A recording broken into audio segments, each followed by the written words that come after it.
Welcome to this week's episode of We Not For We Not For Sale. Not for sale. It's your boy MK in the house with, I want to say, a skeleton crew this week, but still we're going to put it down. To my right is who?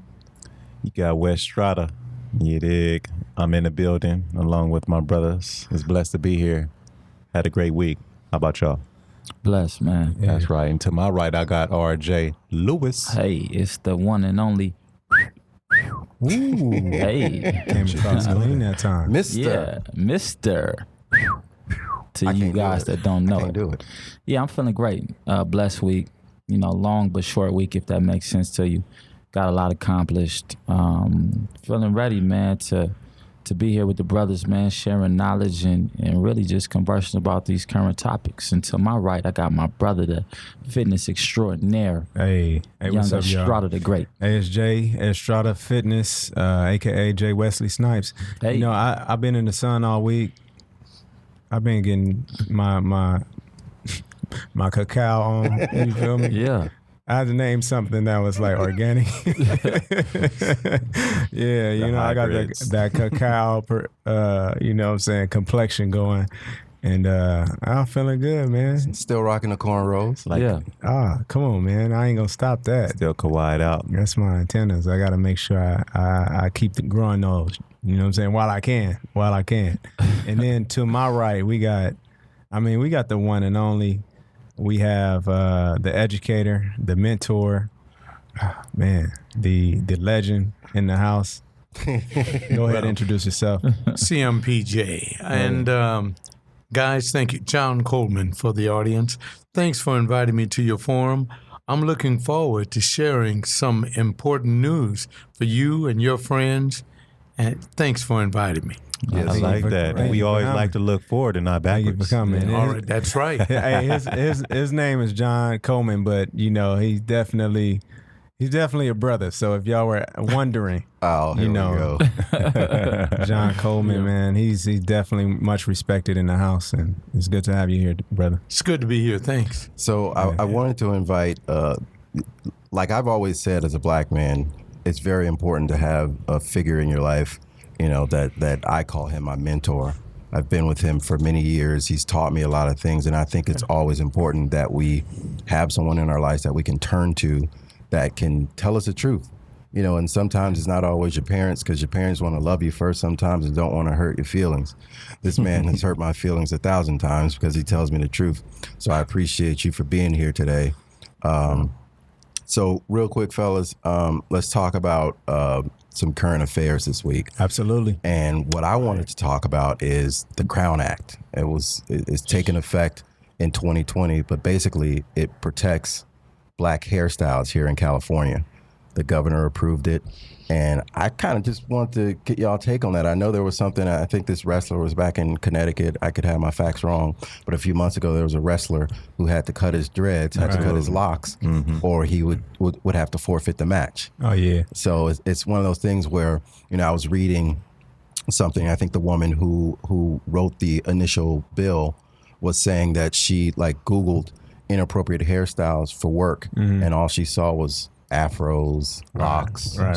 you know, and that's one of the things that kind of got her going. Holly Mitchell is her name, Right. who authored the bill. But I kind of want, Senator Holly Mitchell. my bad, keep me straight.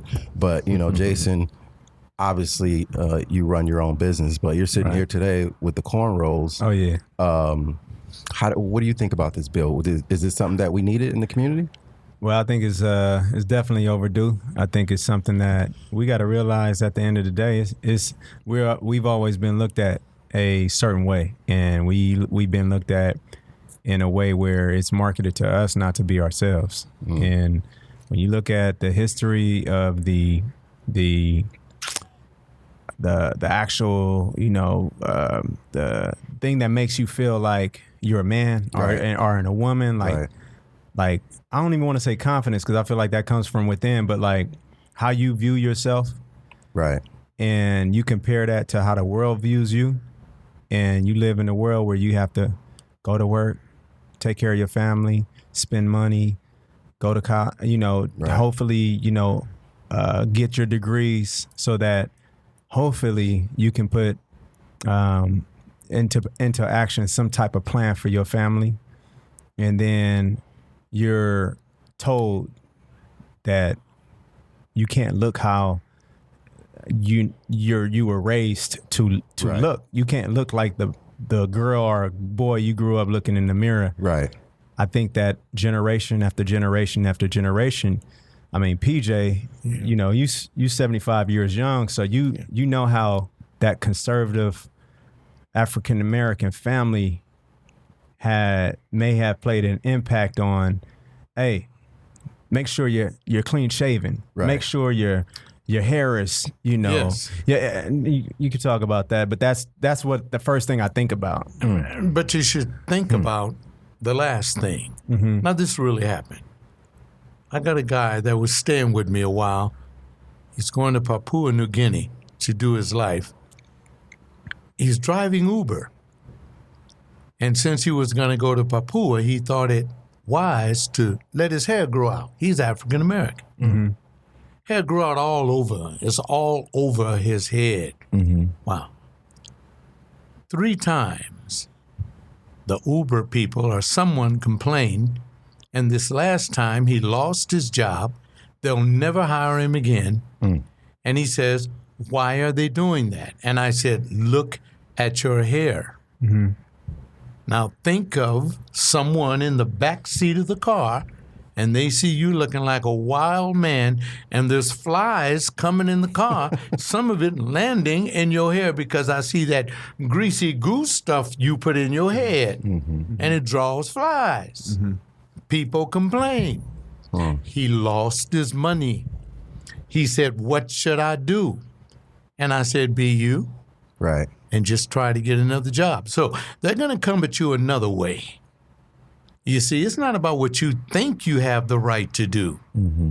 They're going to legislate laws to penalize you where you are. So you have to figure out what to do before that happens. The good governor or mayor or whoever put this bill into force, did he see it to the end?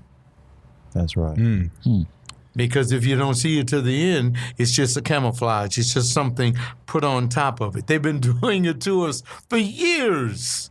Wow. Well, first, I mean, I think if you want change, you have to acknowledge. You have to acknowledge first, and then you have to act. You have to acknowledge that there is something going on wrong. You have to make sure that you understand that the things that are happening are truly affecting employment, truly affecting housing, they're truly affecting daily life. And then someone drafts up a proposal and it goes to Senate and legislature and it passes or it doesn't. In this case, Crown Act, to me, huge thing. Create a respectful, open workplace environment for natural hair. That's huge. Shout out to Senator Holly Mitchell. I mean, that's huge for those of us who know people, including ourselves or our mothers or our family, who are natural black queens or natural women. Being authentic is the best and only way to advance. I'm going to get all of you right now. Come on now. Would you let your child or your cousin or your brother go to school with his hair looking like when he just jumped up out of bed? Well, my son has dreads. Yeah, so my son has braids as well. My son has dreads, so I call him Simba. And right, and my son is Little Simba because he's the one. Yeah, Jay, my nephew. So yeah, for sure. He is the one. You got to understand that there are many of people over time that ask me about his hair and why I allowed him to grow his hair and me and his mother came to the conclusion, man, that him in his natural state was what was best. It's not something I push for, but at the same time, my son is a king in training. You know what I'm saying? Right. And how he looks is a great reflection of how I feel about him. Yeah, I'm not talking about that because, see, y'all are keeping them boys in good shape.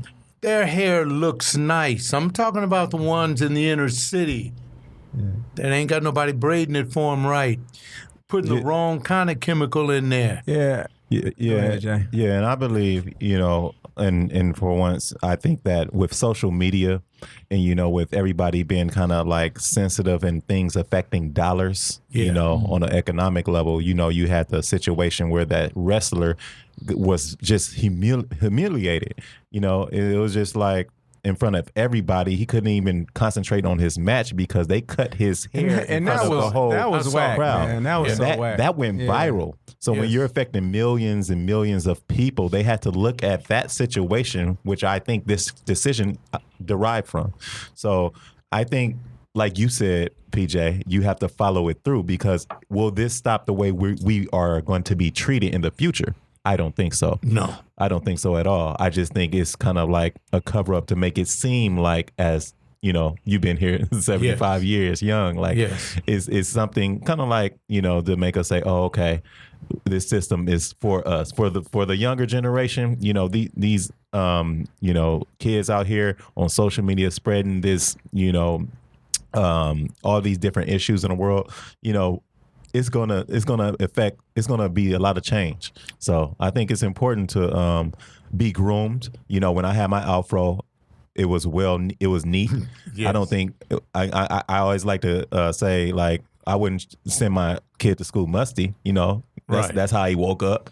I'm gonna tell him to take a shower. So but if he's I think it's a fine line. If he's eating plants, he won't be musty. There we go. I mean, if he's eating plants, but everybody's not eating plants, and and I know that everybody don't like that order either. So I think that it's a fine line.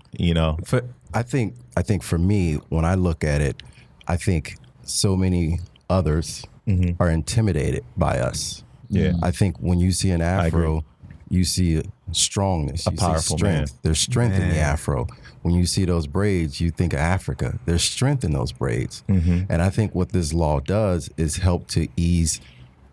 Well, they're still going to be intimidated. Well, I think now, like, you can actually Google ancient ancestors in Africa, ancient ancestors in North America. You can actually find people who their tombs have been dug up, and you notice, wow, this person actually had cornrows. Right. Yes. And it's like, dang. So then you now, since information is so more accessible, people are finding out the true meaning of your hair, right? And now we get to a health standpoint. There's certain foods and chemicals, specifically fluoride, that's coming out of your faucet that will actually is intended to damage your hair follicles.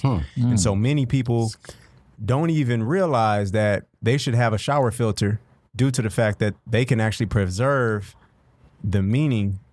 You can preserve your hair cells, right? But knowing there has to be some powerful meaning to the hair, right? And even the ancient indigenous Native Americans they were all scalped, because they actually were able to connect with one another.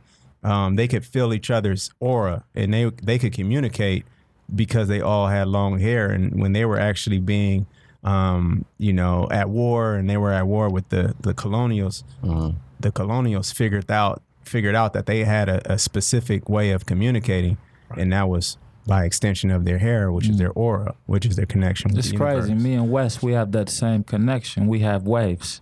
You know what I'm talking about? And We make those 'em waves seasick. is We a make 'em- frequency, though. We You know what make I'm 'em saying? seasick, baby. So it's a frequency. Yeah, You know what I'm it's saying? a currency. I bro. think it also takes away a little bit of the pressure. Now, like PJ, for you worked for the city for many years coming up.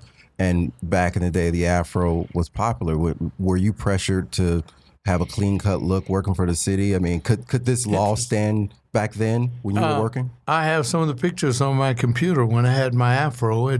I wore my hair basically the same way, but it was out more. It was big. And and so my afro was always. you still got a little afro too. Yeah. It was always shaped right. Yeah, and well groomed, right? And Neat. well groomed. Now the youngsters, as you just pointed out, my friend, are putting these new fresh chemicals in my hair to make the hair better. So my hair is healthier today than it's been in the past. But back in the past, they saw what was happening. Remember, Mike, now, I was a young man when the Black Panthers were out. So everybody had naturals. It was natural. I think that what we need to do is we need to take pride within ourselves, and then we can take pride in how we dress and conduct ourselves. Absolutely. We don't dig each other enough to say, brother, that sure does look nice on you. You know, we have to stop accommodating the enemy and start accommodating our allies. Absolutely. And the allies are the ones that live down the street from us, live around the block from us. You know, when you think about Nipsey and what he was attempting to do, this may sound kind of weird to some of you guys, but I had not heard of him until the day he died, because I'm a senior citizen. I live about 4 blocks from his shop. I had never gone in the shop because when I go shopping, I wear OG clothes. I don't wear with Crenshaw on there and all that other stuff on there. I don't dress That's like right. that. Right. But when I heard about him dying, I investigated that, and then I wanted to see not only what he was doing for the community, but why was there friction? How could there be friction in a personality like this? Yeah.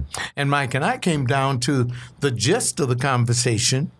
If there's love in our community, for those in our community, how is that love expressed?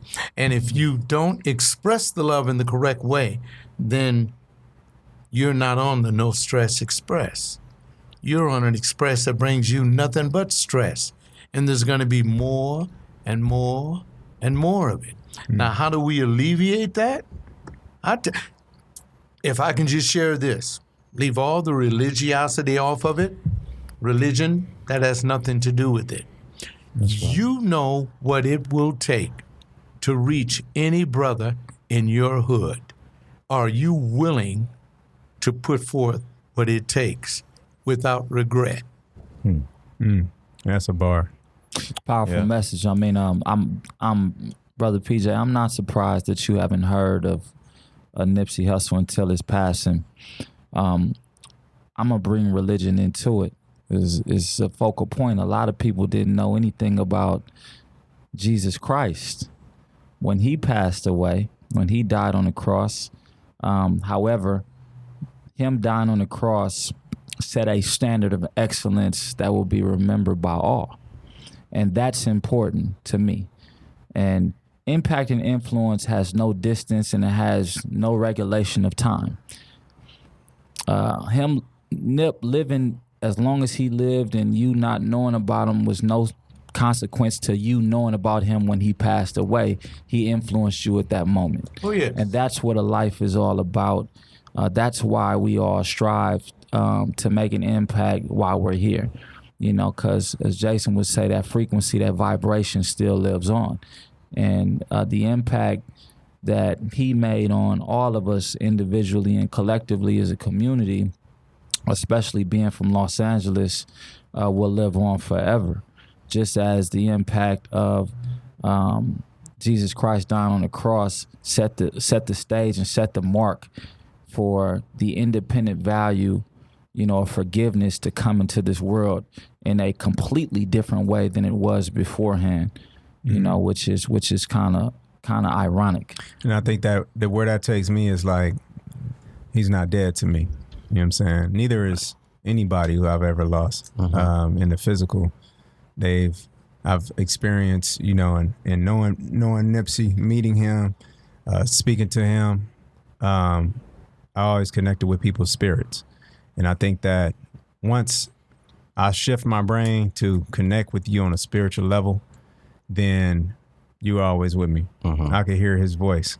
You know, idle time is the devil's playground. Like him saying certain things that I literally can't unremember. I can't unlearn.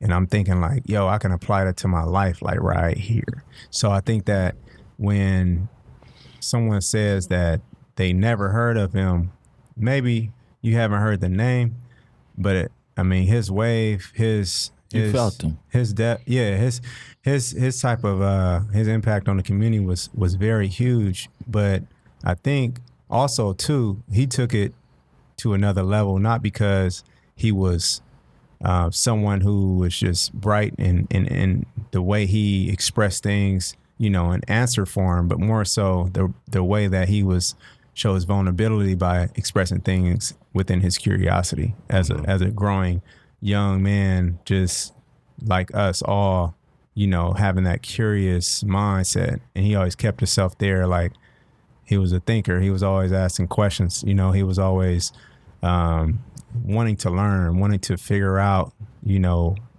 his path. And I think that in itself is something that I connect with directly on still a daily basis. But do you feel that his life, I don't want to say prior life, but his life as a gang member, do you feel like that may have somehow contributed to the animosity that he may have had towards his killer? Do you think that maybe for as great as he was and is, and his spirit remains, that he was lacking a little bit of love inside of his heart for someone that may have been troubled? You know, it's been said that if he would have approached that situation differently, none of us were there, and it's only speculation, but it's been said that instead of what was reportedly said, "Get out of here, you snitch," if he would have embraced that man and said, "Hey, you know, I love you, and these are the reasons, blah, blah, blah, blah, blah," do you think that he may have still been growing as a person and missing a little bit of that love? I don't think so. I don't think you could escape death. I think it's one of those things where in the body, we got to keep in mind, let's not even go there for a second. Let's just look at the fact that he was under investigation for several years. Mm-hmm. So he knew that he was a target. He actually made statements, you know, many times saying, "Hey, y'all better ride for me because I can feel it." And I think that's the same thing we heard from Tupac Shakur. And he's somebody who there's a lot of speculation as to the person who killed him or how that transpired, him getting into a fight before that was on the Vegas camera. And that's being sold to us. But what we're not really seeing is the fact that these people impacted millions. You know, they had such a high following of people to where if they said move, everybody was moving. And they was getting to a point, Martin Luther King, they were getting to a point to where they were becoming a huge threat. I'm sensing a little bit of conspiracy involved. I'm sensing a little bit. I think that curiosity, you can never count out.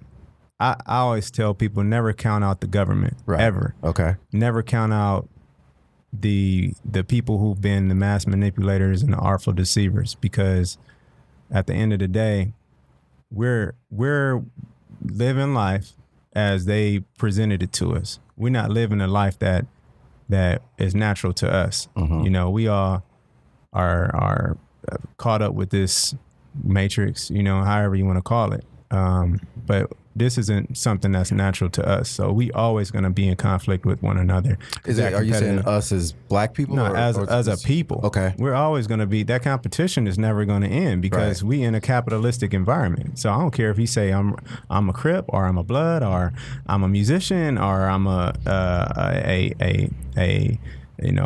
worker at a Home Depot. Like, it's a competition. Why is it? Now, wait a minute. The city of Compton could have received thousands of dollars to help their city. Mm-hmm. And these young men from Compton, albeit belonging to gangs, wanted to give the city of Compton all of that loot. Right. If the board members, the commissioners, the politicians that run that city were truly having a heart for the people of Compton and what they needed, they would have accepted the gift, given the brothers an award for being so hospitable and community-minded, and loved them and appreciated them, and possibly put one on the board itself.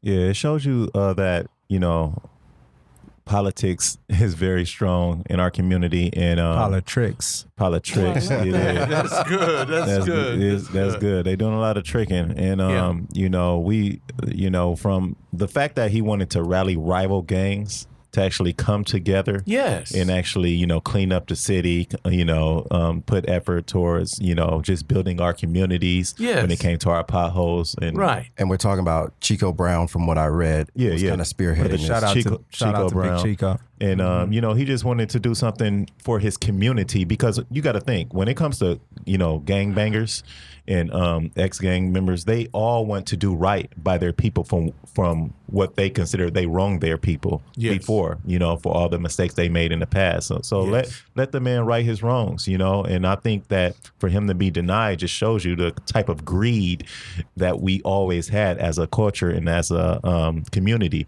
And I think it's very unfortunate, and even in a Nipsey situation, when you ask Mike, was him being a gang member, I actually just think it was a successful person and a jealous person so we can, because at the end of the day, we can say what Nipsey should have did, what he should have did. His time was well spent, and he did not die in vain at all. I think that everything he did for his community, his energy was transferred. It wasn't destroyed. And it was a great thing in that aspect. Obviously, we're going to miss him here in the physical, but the things he were doing, I mean, you're talking about somebody that put a STEM system for other people of our community, not to take the basketball or rapping route, but to actually get in the IT technology field, which I really told him face to face and text him like, man, I really appreciated that, because me having a computer science background, is like, man, we didn't get that. And we want to know that we have other resources and ways to, thrive. Financially and in our career. So things like that, no other rapper was really doing things like that and putting them in our community, where he had people from Crenshaw learning how to code, learning how to, build, and it's a beautiful thing. So I got a question. Who's going to carry that on? Who's going to carry that on? Not only who, but how. I think it's... the how has to be heart-to-heart love. You see, not this talk about love, man. I think Mike was asking me before we came into the studio, give me your hand. This is heart-to-heart love. Heart-to-heart love is this.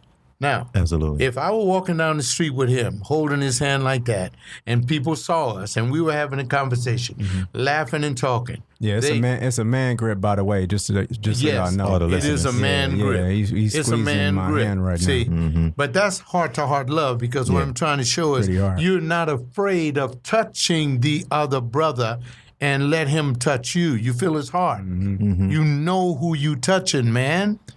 And we don't do that anymore. If you part of my set, then I'll go your way. But if you're not a part of my set, I understand gangsterism and gangs. Yeah. I just went to the right. I didn't go to the left. That's the way life took me.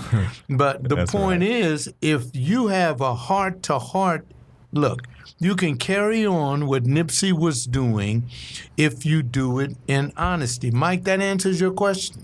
Somewhat, because what it shows me is that heart-to-heart love, he had that for the community. Yes. And that's why he was able to do so many things in the community. He was feasible. He was touchable. But he also had principles of entrepreneurship and ownership. That's right. We have to keep that in mind. There's lots of people who are part of a community that have no ownership in it. He had ownership in his community.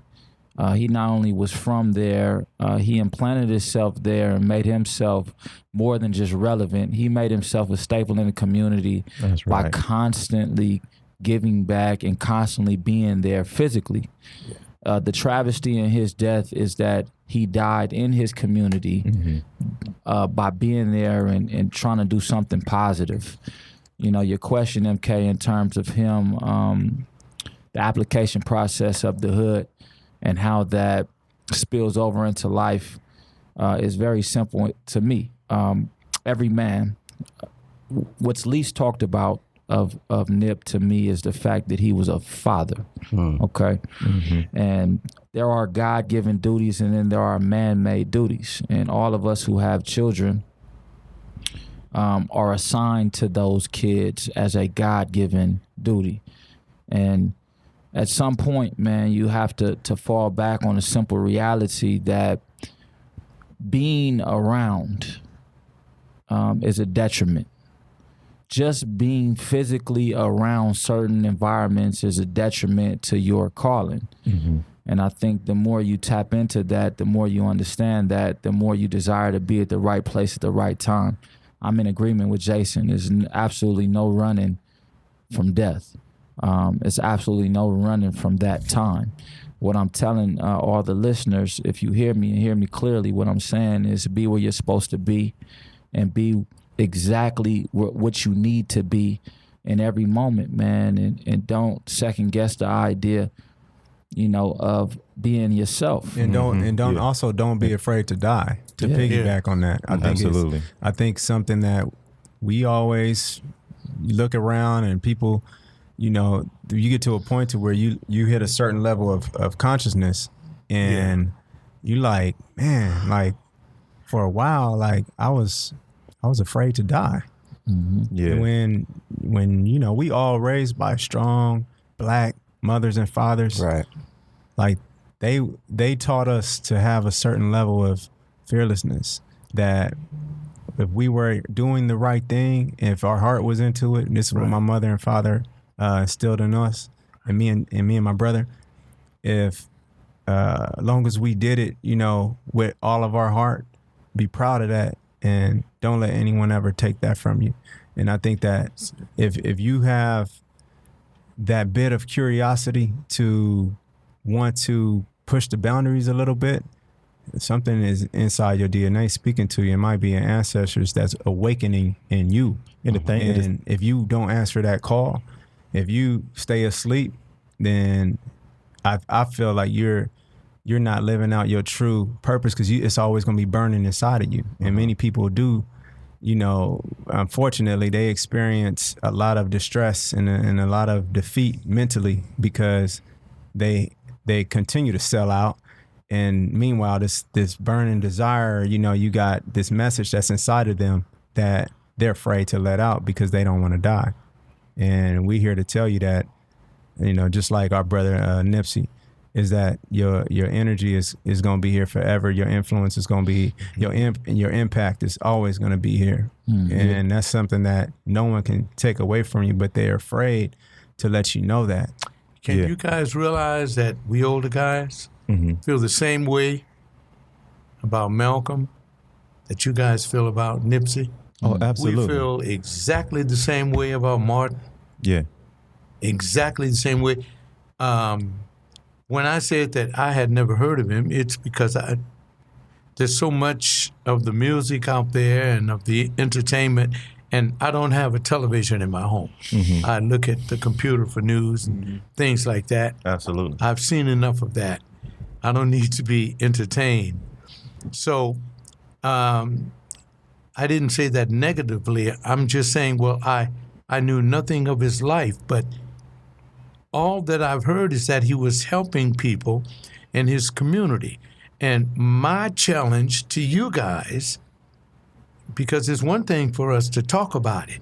Absolutely. But it's another thing. You guys know what I'm trying to say. Right. Yeah. Right. And I mean, how do we step up to the plate here? We're right here. God, I mean, things like this. We Not For Sale is a podcast that's focused on the development process of the ear. And the ear is one of the strongest and the fastest ways to affect the heart.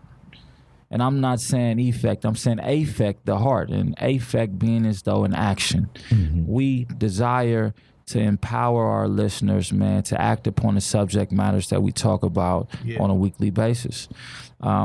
Action has to start in your own home.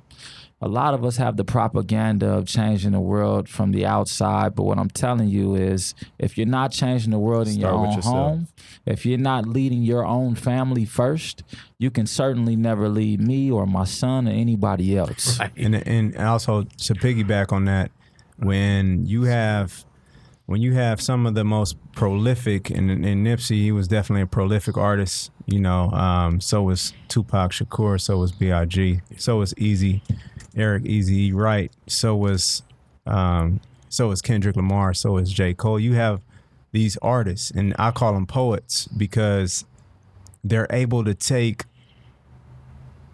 a message and they can talk to PJ, who's 75, and they can also talk to, little EJ, Right. who's my son, who's 5. Right. You feel me? And everybody understand it. And these are called magicians. They're literally like using their ability to be artistic, and creative to be able to have that message and everyone understand what they need to do from it. And to me, they are putting in work because not a lot of people can do that. And I commend those individuals. And I feel like when you as an older person, with me as an older person, with the moment I say or look down upon a young kid on how he displays his artistic his creativity, the moment I look down on him, I'm now intentionally disconnecting myself from being able to understand what the generation under me is, how they're moving. Absolutely. So I always have to stay dialed in. I remember, my aunties, they used to try to do the young dances and stuff like that, and they connected with us because they met us at our level. Right. And I think that that's what you have to do. And I don't necessarily think that just because he said he may have talked about being, a gangbanger, or, he spoke, that was just the reality, but somebody else heard that. There's somebody who's growing up right now, Slauson and Crenshaw, that's probably 7 years old, that we gonna look at in 20 years. They like, yeah, Nipsey was speaking to me, and guess what? I'm here to take it to the next level. Let me ask you this, PJ. So you've raised 2 daughters. Yeah. All of us here, with the exception of Wes Strada here, have children at varying ages. When you look back, does the message that you gave your daughters in the time that they were growing up, does that message change today, or just the delivery of it has a change? No, the message remains the same, but it has to be communicated with the idea of the time that you're living in. Let me give you an example about that, guys. It's not difficult for you. Listening to you talk, I'm looking at you and I'm saying to myself, yeah, he got it. He got it. That's where it's supposed to work. That's good.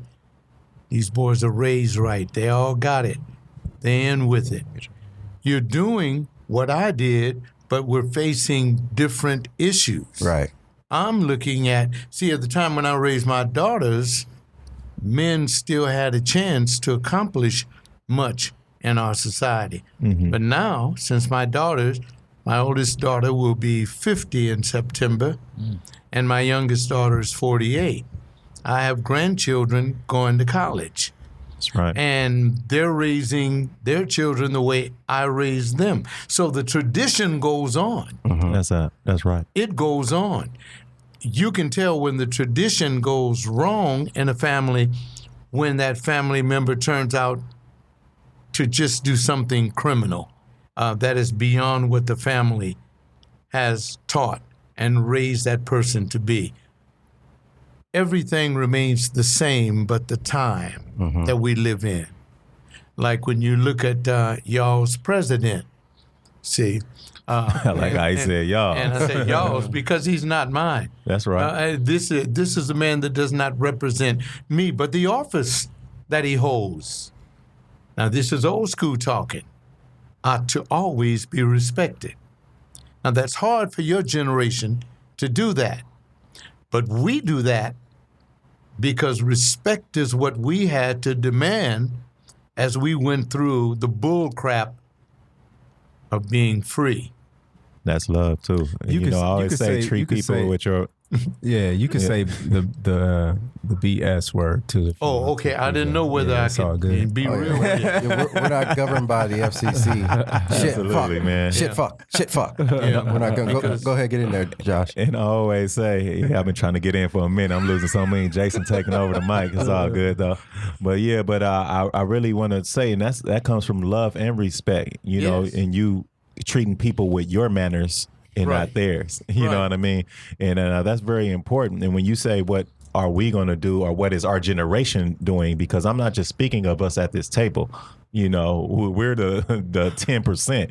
I'm talking about the majority, because the majority don't have mothers and fathers in my community. Absolutely. The majority look to Nipsey as their father, as their brother. And when you have somebody like Nipsey, you know, who you say you didn't find out about until he died. Well, you were alive when Malcolm and Martin was alive. None of us was alive when Malcolm and Martin was alive. Marcus Garvey, these people Nipsey named, and he gave us books to read, like Spook by the Door. And it's just like, it's so many things and so many levels of the energies from generations. It coincides with each other, and we're learning from each other. So when you say, what are we going to do? When we grew up, we used to walk to school, and another black man is coming our way, and you don't even have to gangbang, and people are frowning at each other. Why are you frowning at you think I see your pain? Jay-Z once said this, that person, why is he frowning? I'm trying to smile. Like, how you doing, brother? And, you know, give him a nice gesture, but he's going through something. He think I see his pain. You know what I mean? And he's really going through something at the foundation of his level that's having him to spread it amongst his peers. And that's a very serious issue in our community. So I think that love is an action, you know, it's a verb for sure. And I always say, like, we all love differently because we were taught love differently. You know, we were loved differently, as we all learn love differently. So how can we express something to the same capacity, and we were all taught love differently? Through the means of respect. I don't have to agree with everything I hear and see. The first record that I heard from Nipsey Mm-hmm. was his adjectives about the president. Mm-hmm. Blank Donald Trump. Yeah.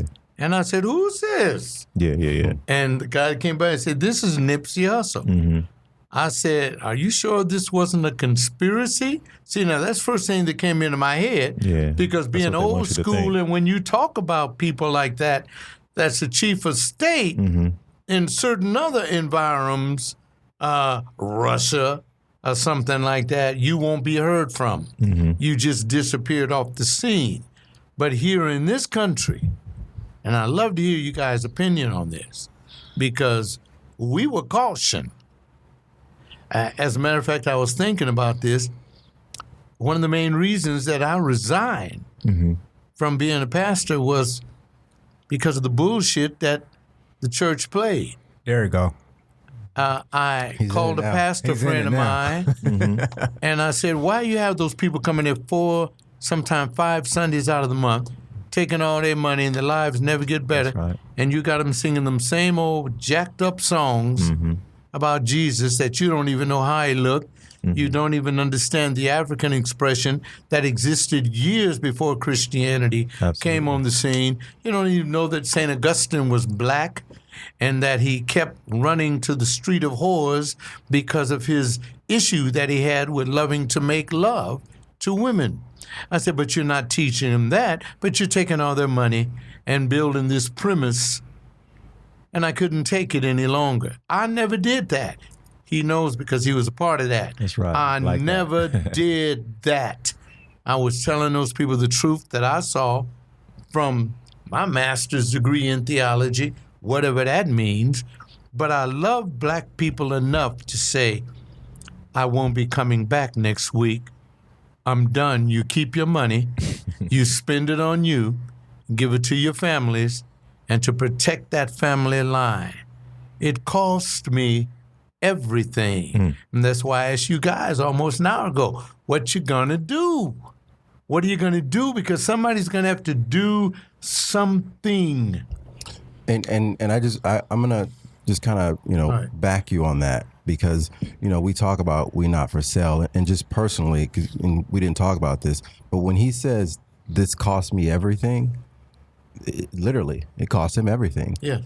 His income, his Everything. his health, his friend, or who we thought were his friends? My wife's death, because she couldn't take what the church was doing. She says, they aren't listening, John. I was an apologist on the radio, calling out pimp pastors. That's what God called me to do. Mm-hmm. That was my call. That's right. And no one wanted to do it the way I did it. Mike was young. He would go down to the studio with me, and he saw it. Yeah.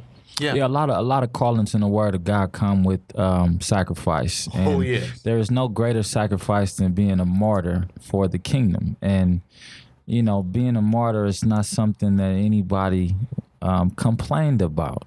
When you have a calling that costs you everything, you don't know it's going to cost you everything. Because most of the time, if you did, you probably run from it and end up, like. A few people in the Word of God. If you believe in love enough, not to cut you off, but if you believe in love enough, and if you know in your heart that what you're doing is right, that's why I ask in terms of Nipsey, who is going to take up the banner and say, come on, let's spread this? Well, I mean, if you believe in the Word, which I obviously do, then we all have to take it up. Yeah. We all have gifts. We all have an opportunity to apply those gifts to life to enrich the kingdom. And I'm not talking about just the physical kingdom, I'm talking about the spiritual world, which is obviously more relevant than the natural reality that we see, but we have to be real with ourselves, man. A double-minded man is unstable in all of his ways. Yeah. A lot of us are hypocritical to the point of not even being able to step forward. And I see that being a real issue. It's not just an issue of us lacking in skills or talents. It's just, man, we fall into a capacity of trying to be like the world. We try to be too much, too cool, too connected to the world. And anytime there's an adversary or an opposition to us being purpose for doing things that may not seem cool or may not look good, then most people, man, they fold. They backpedal out of what they know to be true. Sure they do, sure. And sure. And I can't tell a person what it takes to lose everything, PJ. But what I can tell you, if it's the Spirit of God is telling you to lose anything, then you've only gained. I can tell you that the opposition of faith is not doubt. Yeah. It's sight. Well, can you guys share with me the person that's doing what Nipsey's doing right now in the African American music field? I'm sure it's multiple people doing it in different ways. I'm positive there are. I know Snoop has done a lot for me personally. Yeah, most definitely. Yeah. You know what I'm saying? I mean, but Trader Truth. Kendrick Lamar. There's a lot of people that do a lot of things. I was just a part of a softball game on Saturday for Dom Kennedy, in San Diego to enrich community relations, man, and for a great hip hop wellness charity. And he does a lot for the community. And there's a lot of things going on, man. That's probably just not as highly publicized. Right. Yeah. Not that Nip was highly publicized before he was killed. I believe that he was under publicized, is very underrated. Absolutely. And a lot of things he was doing was personal to him, but it didn't receive a lot of notoriety. Right. Because if he still was here, you still wouldn't know who he was. Let's be real. And Facts. a lot of people wouldn't.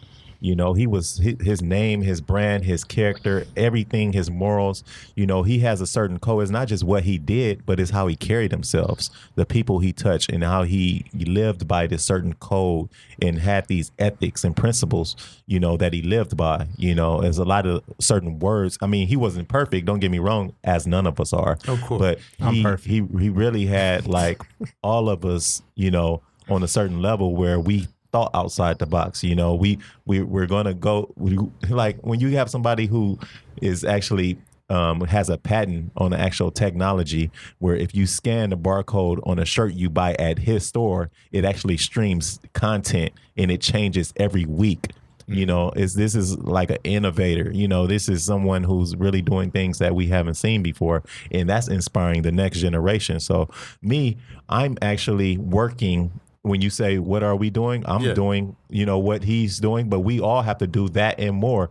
And it all starts with who we are and how we carry ourselves as individuals. And I don't necessarily think that, it's not important for everybody to know what you're doing. What is important is the circle that you have. And as the circle that you have can affect that change, then that's where it starts. Because if everybody in the community know what I'm doing, how does that help? But if these four brothers right here know what we are doing, we can affect more people personally because we're all on the same path and we're all going out. And that's why we all have different skills. Right. You got to keep in mind, like my appreciation of the human body, it might be at a level that it doesn't match where everybody else is, but I could actually help people understand and learn it and begin to take it to the next step who have the same passion that I have, and I think the same goes for everybody at this table. There's a reason why we call ourselves the human body, because literally we all are a body. We all are like a group of cells working together to accomplish one goal. And the body creates billions and billions of billions of cells every single day, just like us humans create billions and billions of new humans every day, whether you realize it or not, right? Now, we can always say, all right, well, okay, I'm not going to be a Christian, but I'm going to go think about African heritage. And then, okay, what was before that? Then it was before that. And it's like we're fighting a battle. Ego battle. Yeah, it's just an ego battle. It's like, okay, who was here first? Like, at the end of the day, what matters is what have we done, like you said, PJ, who's doing something? And for me, personally, what I know about the human body and what I've studied and what I've learned is that no one knows themselves. Forget about what you know about the Bible, how many verses you can recite, how many Kemetic scholars have taught you and informed you about ancient Egypt, or how many times you've studied the history of whoever. No, who knows how their own body works, and you living in it. That's right. You living in it for your whole life. But can anybody tell me how their body works? And you're looking at can it from anybody from tell a me? physical aspect? Can anybody tell me how the liver works, how the kidneys, how the pancreas, how the gallbladder works, how everything works together, how your small intestine, large intestine works, how your spinal cord works, how your brain works, and how it all works together, how your breathing works, how your CO2 levels impact your amount of thoughts. How do you feel that knowledge benefits people? Because you got to think. Those affects your actions. You got to think on a micro level. If I can understand how my body works, if I used to work on cadavers, like human cadavers, literally spent time working on cadavers, looking at dissecting human body parts and being able to see and say, wow, like this is amazing. There's no way no one can tell me I'm not perfect.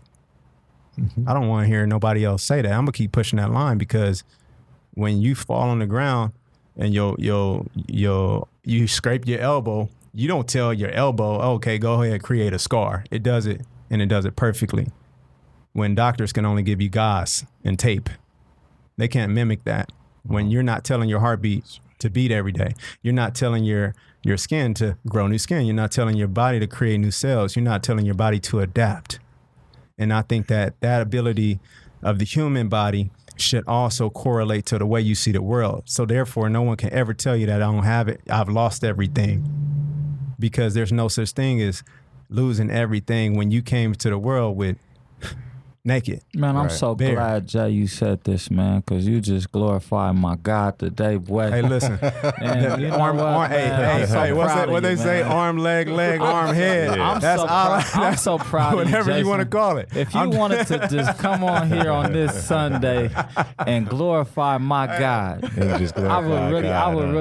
really thank you, man, for shouting out my God for making this body man? so perfect. Hey, the body, man, I'm telling you, Yeah, I'm talking it about. really comes down to that. So when we really start to understand our body, we'll understand how it connects with the universe, the soil that we walk on, the sun, the moon, the North Pole, our magnetic harmonic expressions and relationships that we should have one another, and not creating a harmonic vibe. You know, how music affects, sounds affect the soul, how words affect the body. I think all of those things could realize that at the end of the day, there are certain things that we have to understand so we don't curse one another. Shout out to 1 Corinthians 12. You know what I'm talking about? And just to answer my question in a nutshell, what he's talking about is, you know, eating that animal product where it has stress hormones. So when you put that into the body, your brain and body is going to affect your emotions, and it's going to affect how you treat people. Right. So when you break it down to the very root and the core of a human being, that's important. An alkaline diet. When I'm eating good, you feel better. You treat people. You have good energy. You're optimized. Let me ask you this. So, you know, and it's crazy. Me and my brother, we have such great chemistry. This is my best friend. But let me just ask you. I don't like you. Let me ask you this. Josh is a computer science nerd guru, right? AKA a nerd. But if you're programming a computer and a computer gets a virus, who do you blame? Do you blame the person who programmed it, or you blame the computer for getting a virus? Right? You're going to blame the programmer. So while somebody is looking for the next leader, right, in a society that's filled with virus, we should actually think about, wait, we have to change this whole thing up and go back and hold the programmer accountable, and maybe overtake the programmer so that we can go back to the ultimate programmer, which is the creator, which is the go ahead and say it, boy. The ability to connect with. Is that the creator? And when you build a computer, you have antivirus. Hey, you can software. You can call it whatever you want. I'm not here to say that for you, but I'm gonna tell you what's in my subconscious, and it's definitely, you know, something that identifies with something that is infinite. So I don't necessarily know how to label that in the English language, but guess what? Well, we know the word. The letter you guys J. encourage me. You guys really encourage me, because I'm telling you, I didn't think that your generation still believed in an infinite, almighty, one big brain creator that controls everything in a harmonious manner. Because when I look at the chaos that's happening in our communities, okay, when I look at the religious leaders in our community that's contributing to the chaos, but you give me encouragement tonight. Beautiful. Encouragement. Thank you so much. Beautiful thing.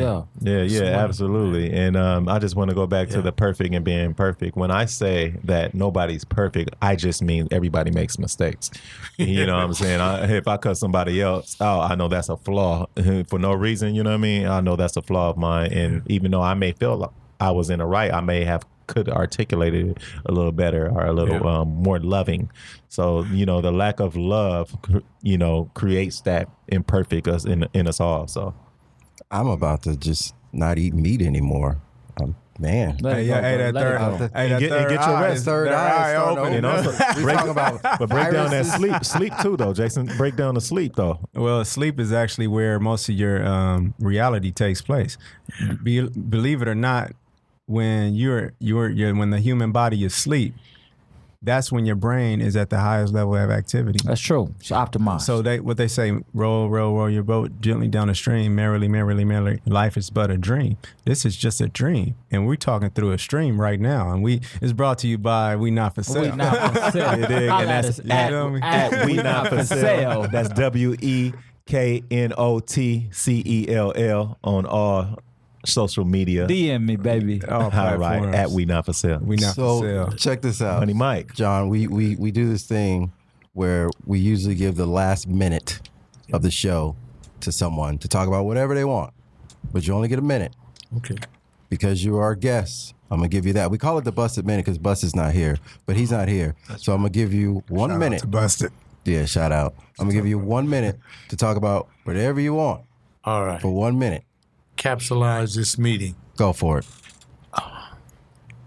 If you know you don't love, don't pretend and say you do. If the Creator has shown you how to demonstrate that love, and most of your company gets in your face and said, no, that's not the way you do it, but you know, in you, that's the way you do it. And then don't look for results the way that I did. See, that's what contributed to my open heart surgery. I should have let life do life and me do my life. Now, since I'm on the road to fully recovering and you've enlightened my minds with this concept of brothers communicating with each other intelligently, it gives me a hell of a lot of hope in my community. Respect. A hell of a lot of hope. And that's right, 106. I'll live to that, and I'll invite you all out for a drink. Thank you. Hey, RJ, Water. he added 4 more years because remember, it He was said 102. 102. He just I added think 4 we more gave years. him a little hope. We gave him 4 more We gave years. him hope. We gave him hope. And you Every looking time good, I'm man. This guy in inspired, here every glowing, time y'all. I'm Hey, man, you inspired, hang I wanna around live us long. long enough, you're going to be like, Man. hey, we living at 300. Straight up. Absolutely, Shout out man. to 1 Corinthians 13.